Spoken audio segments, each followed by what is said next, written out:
तो राजधानी पटना में मंकी पॉक्स का संदिग्ध मरीज मिलने के बाद दिन भर हड़कंप मचा रहा। स्वास्थ्य विभाग की स्पेशल टीम ने पटना सिटी में मरीज के घर जाकर सैंपल लिया। जांच के लिए एनसीसीईडी लैब कोलकाता भेजा जा रहा है। और वहीं राज्य स्वास्थ्य समिति के कार्यपालक निदेशक संजय सिंह ने न्यूज 18 से एक्सक्लूसिव बातचीत में कहा कि मरीज में मंकी पॉक्स के कोई लक्षण नहीं मिले हैं और न ही कोई ट्रैवल हिस्ट्री मिली है। बावजूद इसके महिला का सैंपल लिया गया है। संजय सिंह ने कहा कि जांच रिपोर्ट आने तक इंतजार करना होगा। बात की रजनीश कुमार ने। मंकी पॉक्स को लेकर जहां पूरा बिहार अलर्ट पर है, वहीं पटना में आज एक संदिग्ध महिला मरीज मिली है जिनका सैंपल भी लिया गया। सीधे बात करते हैं, राज्य स्वास्थ्य समिति के ईडी हमारे साथ हैं संजय सिंह।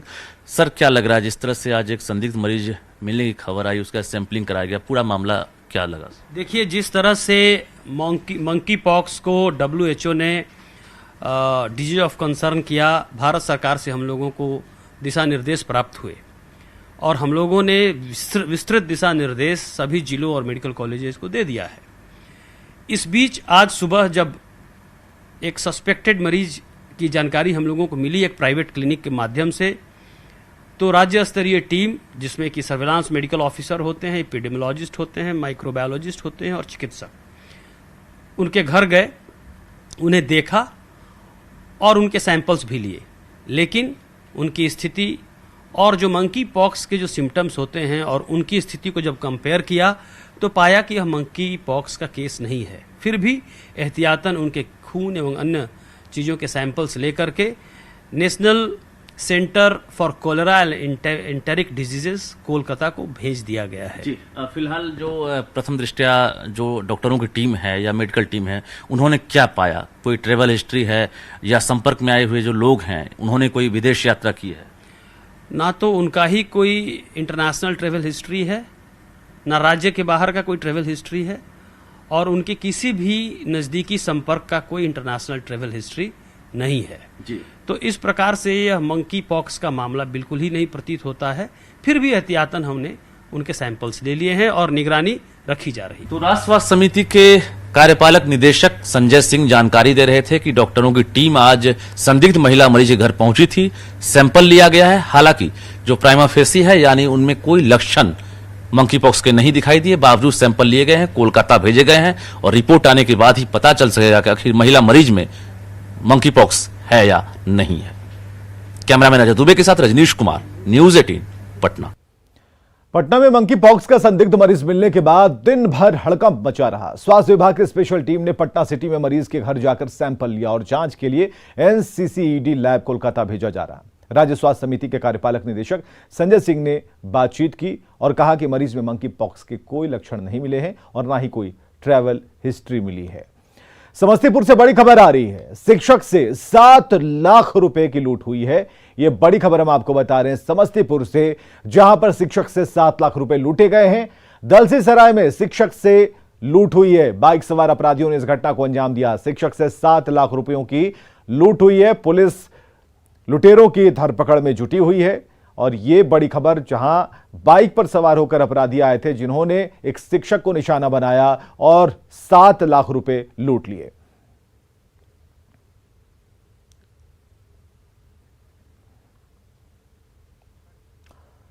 अरवल में शिक्षक बनाने के नाम पर बड़ी ठगी की गई। हजारों लोगों को सदस्य बनाकर रुपए वसूले गए और जब लोग लाखों रुपए जमा हो गए तो कंपनी के प्रतिनिधि ऑफिस में ताला लगाकर फरार हो गए।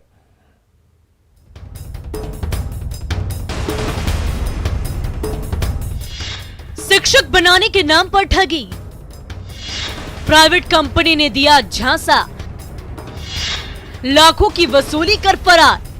अरवल में नौकरी दिलाने के नाम पर एक प्राइवेट कंपनी ने ठगी की। इसके लिए निशाना बनाया गया जीविका संस्थान से जुड़ी महिलाओं को। अरवल के बैदराबाद में कंपनी का ऑफिस खोला गया।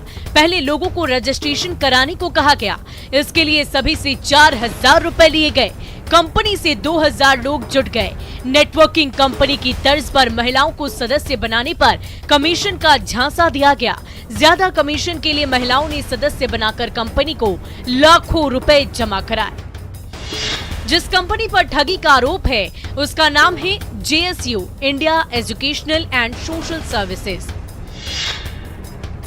कंपनी का हेडक्वार्टर केरल में है। अरवल में कंपनी का ऑफिस खोला गया और एक स्थानीय निवासी को मैनेजर बनाया गया।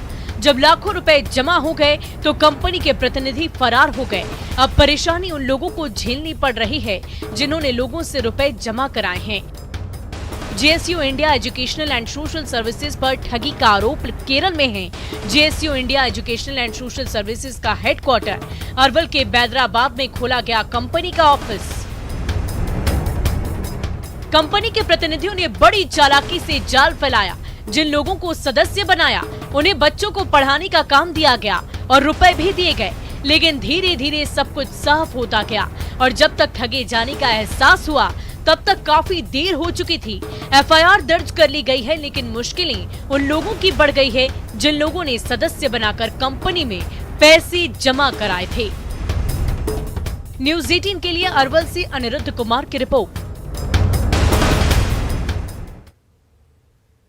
मुंगेर के कुतलुपुर पंचायत में गंगा से कटाव तेज हो गया है। गांव से महज 300 मीटर की दूरी पर कटाव हो रहा है। खेत कट रहे हैं, अब घर पर भी खतरा मंडरा रहा है।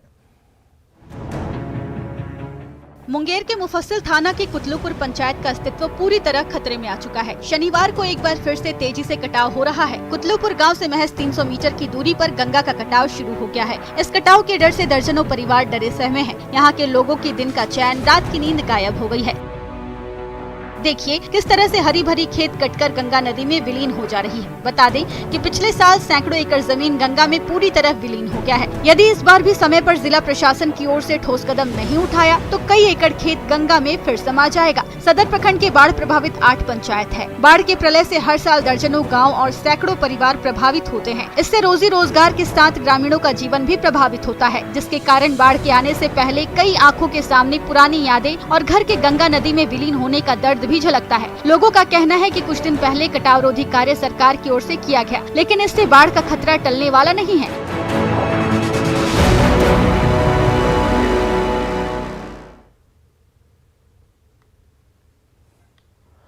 किशनगंज में स्कूलों में रविवार की जगह शुक्रवार को छुट्टी के मामले की जांच के निर्देश दिए गए हैं। शिक्षा मंत्री विजय चौधरी ने कहा कि जिला शिक्षा पदाधिकारी से रिपोर्ट मांगी गई है कि किस परिस्थिति में स्कूलों में शुक्रवार को छुट्टी दी जा रही है।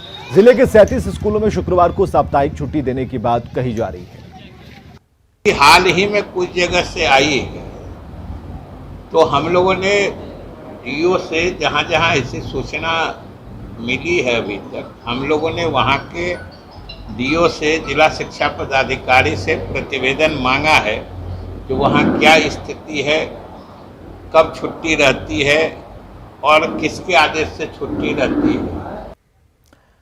सीमांचल के कई जिलों में गुंडा बैंक का जाल फैला है। गुंडा बैंक यानी वो गैर लाइसेंसी नॉन बैंकिंग कंपनियां जो लोगों से ठगी करती हैं, उनकी काली कमाई लूट कर भाग जाते हैं। कल हमने कटिहार में गुंडा बैंक के चार्टर की कहानी सुनाई थी और आज हम बात कर रहे हैं पूर्णिया और सीमांचल के आसपास के इलाके की। वैसे 2000 से लेकर 2007 तक इस इलाके में गुंडा बैंक काफी सुर्खियों में था, लेकिन 2007 के बाद इनका अस्तित्व समाप्त हो गया। गुंडा बैंक के एजेंटों ने हजारों लोगों से करोड़ों रुपए की अवैध वसूली की थी। कई लोगों की जमीन जायदाद तक लिखवा ली। हाईकोर्ट ने फिर से इनकी जांच के लिए एसआईटी का गठन किया है। हाईकोर्ट के निर्देश के बाद जहां एक बार फिर गुंडा बैंक सुर्खियों में है, आज भी गुंडा बैंक की तरह कुछ ऐसे फर्जी नॉन बैंकिंग कंपनियां चल रही हैं जो लोगों को गुमराह कर झांसा देकर रुपए ठग रही हैं।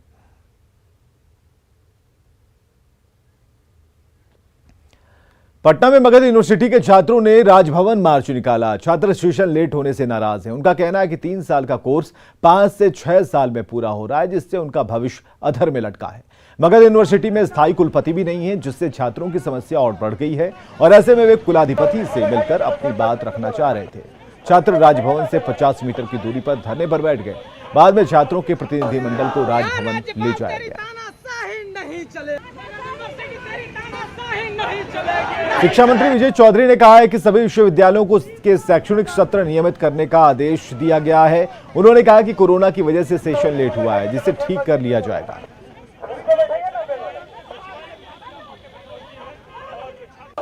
और हम लोगों ने पूरी गंभीरता से सभी विश्वविद्यालय प्रशासन से इस बात को टेकअप किया है और उन लोगों ने आश्वासन दिया है कि हम लोग अगले आने वाले समय में इसको नियमित करेंगे। जमुई की बेटी सीमा कुमारी ने नीदरलैंड में चल रहे वर्ल्ड पुलिस शूटिंग चैंपियनशिप में रजत और कांस्य पदक पर निशाना लगाया। सीमा ने 50 मीटर की राइफल शूटिंग इवेंट में सिल्वर और ब्रॉन्ज मेडल हासिल किया है। आईटीबीपी में पंचकुला में तैनात सीमा कुमारी जमुई जिले के बरहट के ढाड़ा गांव की रहने वाली है।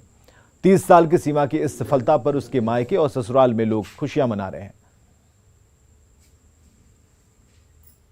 सीमा बचपन से ही फौज का ही नौकरी लेना चाह रही थी और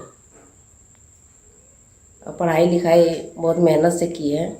उनके पिताजी बोलते थे नहीं तुमको फौज में नहीं जाना है, हम टीचर का नौकरी करवाएंगे तुमसे। तो वो बोली नहीं पापा, हमको नहीं टीचर का नौकरी नहीं करना है, हम जब भी करेंगे तो फौज का ही नौकरी करेंगे। तो वो आईटीबीपी ज्वाइन की 2014 में, उसमें शूटिंग का मौका मिला उनको और फिर शूटिंग में फिर गए तो शूटिंग बहुत अच्छा चला उनका।